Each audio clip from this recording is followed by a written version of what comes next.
गणगौर माता के व्रत की कहानियां। पहली, चैत्र का महीना आया। पार्वती जी को भाभी के उजमने के लिए पियर जाना था।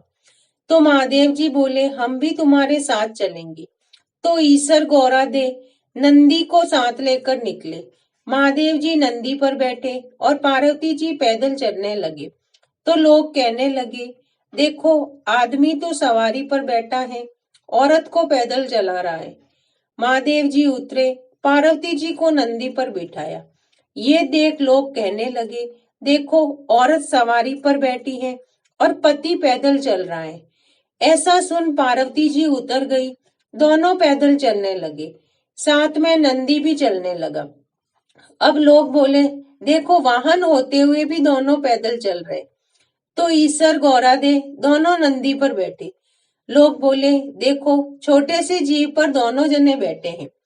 पार्वती जी बोली, भगवान दुनिया कैसी है, नंदी पर बैठने नहीं दे और पैदल चलने नहीं दे। ईसर जी बोले, पार्वती जी ये संसार है, यहाँ ऐसा ही होता है। आगे गए तो एक गाय उठती बैठती बेचैन हो रही थी। गौरा दे पूछने लगी, भगवान ये गाय कष्ट में क्यों है? तो ईसर जी बोले, इसके बछड़ा होने वाला है। गौरा दे बोली, बच्चे के लिए इतना कष्ट मुझसे सहन नहीं होगा, मेरे गांठ दे दे वो। ईसर जी बोले, आगे चलो। आगे गए तो घोड़ी उठ बैठ करती हुई दिखी। गौरा दे बोली, इस घोड़ी को क्या कष्ट है? तो ईसर जी बोले, इसके बच्चा होने वाला है। गौरा दे बोले, मुझसे इतना कष्ट सहन नहीं होगा, मेरे गांठ दे दे वो। ईसर जी बोले, आगे चलो। आगे गए तो राजा की नगरी में उदासी छाई थी। ढोल नगाड़े उल्टे थे। गौरा दे पूछने लगी, सब यहाँ उदास क्यों है? ईसर जी बोले, यहाँ रानी के कवर होने वाला है। अब तो गौरा दे जी माने नहीं और बोले, बच्चे के लिए इतना कष्ट हो तो मुझे बच्चे नहीं चाहिए, आप मेरे गांठ दे दे वो। ईसर जी को गांठ देनी पड़ी। ईसर जी ससुराल पहुंचे, पीपल के पेड़ के नीचे वास किया। गौरा दे पीहर में सहेलियों में मग्न हो गई। गणगौर नजदीक आई।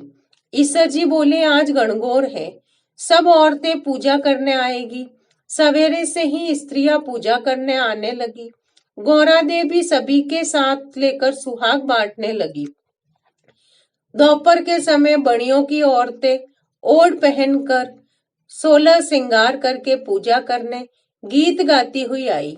गौरा दे बोली, सुहाग तो सारा बांट दिया, ये औरतें तो अब आई हैं। ईसर जी बोले, गौरा दे चिट्टी, अंगुली जल में खोलो, नैनों का सुरमा निकालो, मांग से सिंदूर निकालो, टीकी से रोली निकालो और सभी स्त्रियों को अमर सुहाग दो। इस वक्त गौरा दे जी के मांग का सिंदूर, चीटी अंगुली की मेहंदी, टीकी से रोली, आंखों का काजल लेके लोटे के जल में डालकर जवारे से सभी पूजा में आई कन्याओं व स्त्रियों में अमर सुहाग के छींटे देवे। गौरा दे जी ने ईसर के कहे अनुसार सबको अमर सुहाग दे दिया।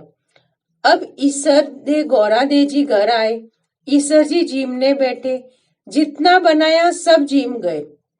अब गौरा दे जी भी जीमने बैठी तो माँ बोली, बेटी ने थोड़ा और भोजन बनाती हूँ। तो बेटी बोली, माँ मैं तो बेटी हूँ, कुछ भी खा लूंगी। और गौरा दे जी ने जला बाटिया और बथुए की पिंडी खाकर लोटा भर पानी पी लिया। माँ ने सीख दी।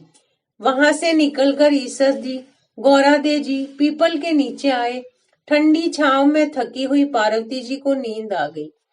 ईसर जी ने पार्वती जी के पेट की ढकनी खोली तो देखा कि जला हुआ बाटिया व बथुए की पिंडी थोड़े से पानी के साथ पड़ी थी। ईसर जी ने ढकनी वापस ढक दी। पार्वती जी जागे तो ईसर जी ने पूछा, गौरा दे क्या क्या जीमा? गौरा दे बोली, ईसर जी जो आपने जीमा वो ही हमने जीमा। ईसर जी कहने लगी, पार्वती जी सच बोलो। गौरा दे बोली, रसोई में माँ भेद थोड़ी करेगी। ईसर जी बोले, देखो गौरा दे, तुम्हारे पेट में जला बाटिया और बथुए की पिंडी के अलावा थोड़ा सा जल है। गौरा दे बहुत नाराज हुई और बोली, देखो भगवान, आज तो आपने मेरे पेट की ढकनी खोली है, ऐसा जगत में के साथ मत करना। पीहर की बात ससुराल में और ससुराल की बात पीहर में नहीं करनी चाहिए। पार्वती जी इतना बोली और ईसर गौरादेव जी वापस कैलाश पर्वत के लिए रवाना हुए। आगे देखा, राजा के यहाँ शहनाइयां बज रही थी, लोग खुशियां मना रहे थे। रानी बहुत खुश है। गौरादेव बोली, कुंवर होने पर इतनी खुशी होती है? आप मेरी गांठ कृपा करके खोल दे। ईश्वर जी बोले, पार्वती जी, मैंने पहले ही कहा था मेरी गांठ खोले नहीं खुलेगी। आगे घोड़ी के बच्चा हुआ, वह अपने बच्चे को प्यार से चाट रही थी, वह बहुत प्रसन्न थी। पार्वती जी बोली, भगवान आप मेरी गांठ खोलो। महादेव जी बोले, ये गांठ नहीं खुलेगी। आगे गाय अपने बच्चे को प्यार से चाट रही थी और खुश हो रही थी, और उस गाय की मालकिन भी बहुत खुश थी। पार्वती जी सोचे, जानवरों को बच्चों की इतनी उमंग है तो मानव की तो क्या बात है। और ईश्वर जी ने बोली, भगवान आप मेरी गांठ खोलो, नहीं तो मैं आगे नहीं चलूंगी। पर ईश्वर जी बोले, अब कुछ नहीं हो सकता। थोड़े दिन बीते, पार्वती जी ने अपने मैल का पिंड बनाया और उसमें प्राण फूके। उस बालक को रखवाली रख के पार्वती जी स्नान करने गई। भगवान आए, बालक ने उनको अंदर नहीं आने दिया। तो भगवान ने पूछा, तू कौन है? बालक बोला, मैं पार्वती पुत्र हूँ। भगवान सोचे, ये पुत्र कहाँ से आया, और त्रिशूल से उस बालक का गला काट दिया। माता पार्वती आई, देखा और बोली, भगवान मेरे पुत्र को वापस जीवित करो। तो शिवजी ने गणों को भेजा, तो जो कोई स्त्री अपने पुत्र से विमुख होकर सो रही हो, उसी बच्चे का सिर काट कर ले आओ। गण सभी जगह घूमते जंगल में पहुंचे। वहां एक हथीनी अपने बच्चे से विमुख होकर सो रही थी। गण उसका सिर काट कर लाए। भगवान ने उस सिर को बालक के शरीर पर जोड़ दिया और अमृत का छींटा दिया और बोले, दुनिया में सबसे पहले गौरी पुत्र गणेश की पूजा होगी, बाद में दूसरे देवताओं की पूजा होगी। खरी की खोटी, अधूरी की पूरी, हे गणगौर माता, हम सबको अमर सुहाग देना। गणगौर माता के व्रत की दूसरी कहानी। राजा ने बोए जौ, चने और माली ने बोई दूब।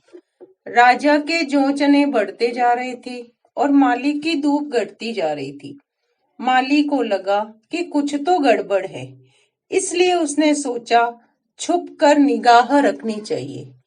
जब वह छुप कर देख रहा था तो उसने देखा कि कुछ छोटी बड़ी लड़कियां उसकी दूब तोड़कर ले जा रही है। उसे बहुत गुस्सा आया। उसने लड़कियों को डांटा और उनकी चुन्नी छीन ली। लड़कियां माली से विनती करने लगी कि हमारी चुन्नी दे दो और हमें दूब ले लेने दो। हम सब दूब गणगौर माता की पूजा के लिए ले जा रही हैं। इसके बदले गणगौर माता का पूजा पाटा हम तुम्हें देंगे। माली ने उन्हें दूब लेने दी। गणगौर की पूजा करने के बाद लड़कियों ने पूजा पाटा माली को दे दिया और माली ने अपनी मालन को दे दिया। मालन ने पाटा ओबरी में रख दिया। शाम को माली का बेटा आया और बोला, माँ भूख लगी है। माँ ने कहा, बेटा ओबरी के कमरे का पूजा पाटा रखा है, उसमें से कुछ खा ले। माली के बेटे ने कमरा खोलना चाहा, लेकिन उससे कमरा नहीं खुला। बहुत कोशिश करने के बाद भी दरवाजा नहीं खुला तो उसने गुस्से से दरवाजे के जोर से लात मारी, पर दरवाजा फिर भी नहीं खुला। तो माँ बोली, बेटा तेरे से कमरा नहीं खुलता तो पराई जाई को पता नहीं कैसे ढाबेगा। मालन ने टिक्की में से रौली निकाली, आंखों की कोर से काजल निकाला और नखों में से मेहंदी निकाली। हथेली में लेकर सबको घोला और ओबरी छोटे कमरे के छींटा दिया तो ओबरी खुल गई। अंदर देखा तो ईश्वर गणगौर बैठे हैं। ईश्वर जी ने बहुत सुंदर वस्त्र पहने हुए थे और गौरा मांग संवार रही थी। वह ओबरी में अन्न के भंडार भरे पड़े थे। माली के बेटे मालन को तथा माली को उनके सुंदर दर्शन हुए। हे गणगौर माता, जिस प्रकार माली के परिवार को दर्शन दिए, उसी प्रकार सबको दर्शन देना और ईश्वर जी जैसा भाग्य और गौरा जैसा सुहाग सबको देना।